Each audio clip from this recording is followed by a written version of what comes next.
Hello my students, class 11th chemistry में हमारा topic जो है उसका नाम है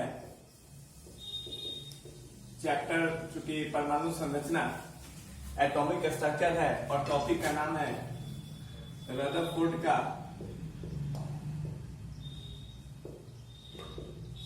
परमाणु मॉडल।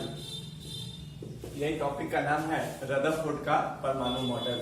रदरफोर्ड ने 1911 में प्रयोग किया था 1911 में प्रयोग किया था और उन्होंने परमाणु के संरचना की व्याख्या की थी कि परमाणु कैसे बना हुआ है, उसकी संरचना क्या है। इसके लिए उन्होंने सोने की पन्नी ली थी। इसकी मोटाई थी 100 नैनोमीटर, मतलब कि सोने की बहुत पतली पन्नी उन्होंने ली थी और सोने के पन्नी पर अल्फा कणों से प्रहार कराया था। अल्फा कण क्या होते हैं? तो अल्फा कण रेडियो सक्रिय तत्वों से प्राप्त होते हैं। रेडियो सक्रिय तत्व अल्फा, बीटा और गामा कणों को उत्सर्जित करते हैं। तो रेडियम से प्राप्त अल्फा कणों का प्रहार उन्होंने सोने के पन्नी पर कराया। अल्फा कण धन आवेशित होते हैं। अल्फा कण क्या होते हैं? तो धन आवेशित होते हैं। इन्हीं अल्फा कणों का प्रहार जब सोने की पन्नी पर कराया तो उन्होंने देखा कि अधिकतर अल्फा कण पन्नी से होकर गुजर गए, यानी कि परमाणु का अधिकांश भाग खोखला होता है। परमाणु का अधिकांश भाग क्या होता है? तो खोखला होता है। उन्होंने पाया कि कुछ अल्फा कण अपने पथ से विक्षेपित हो गए और कुछ अल्फा कण अपने पथ पर वापस लौट गए पन्नी से टकराकर 180 डिग्री का कोण बनाते हुए। कितना डिग्री का? 180 डिग्री का कोण बनाते हुए वापस लौट गए। लगभग 20,000 में से एक अल्फा कण वापस लौट गया। तो उन्होंने निष्कर्ष निकाला कि परमाणु का अधिकांश भाग खोखला होता है और परमाणु का जो नाभिक है वह धन आवेशित होता है। धन आवेशित इसलिए होता है कि अल्फा कण भी धन आवेशित है और जब टकरा कर वापस लौट रहा है तो जरूर नाभिक भी धन आवेशित होगा। तो रदरफोर्ड का क्या क्या निष्कर्ष निकला?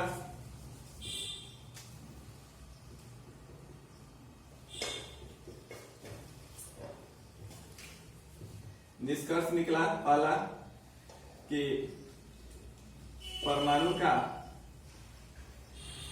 अधिकांश भाग क्या होता है? तो खोखला होता है। परमाणु का अधिकांश भाग खोखला होता है। और दूसरा निष्कर्ष निकला कि परमाणु का जो नाभिक है वह धन आवेशित होता है। परमाणु का नाभिक धन आवेशित होता है। और तीसरा निष्कर्ष निकला कि नाभिक के चारों ओर इलेक्ट्रॉन चक्कर लगाते हैं।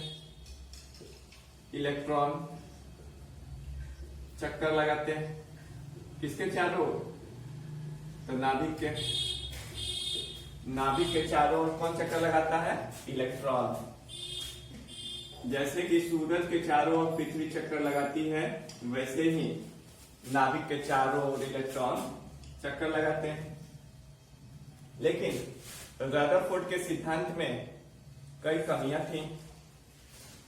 रदरफोर्ड के सिद्धांत में क्या कमी थी? तो मैक्सवेल के सिद्धांत के अनुसार जब आवेशित कण नाभिक के चारों ओर चक्कर लगाएगा तो ऊर्जा का त्याग करेगा और ऊर्जा के त्याग करने के कारण इलेक्ट्रॉन नाभिक में गिर जाएगा और परमाणु क्या हो जाएगा? तो अस्थायी। लेकिन ऐसा संभव नहीं है। और दूसरी कमी थी कि परमाणु के रेखीय स्पेक्ट्रम की उन्होंने व्याख्या नहीं की। रेखीय स्पेक्ट्रम की उन्होंने व्याख्या नहीं की। रदरफोर्ड के सिद्धांत की क्या थी? कमियां थी। तो इस तरह से आज हमने देखा रदरफोर्ड का परमाणु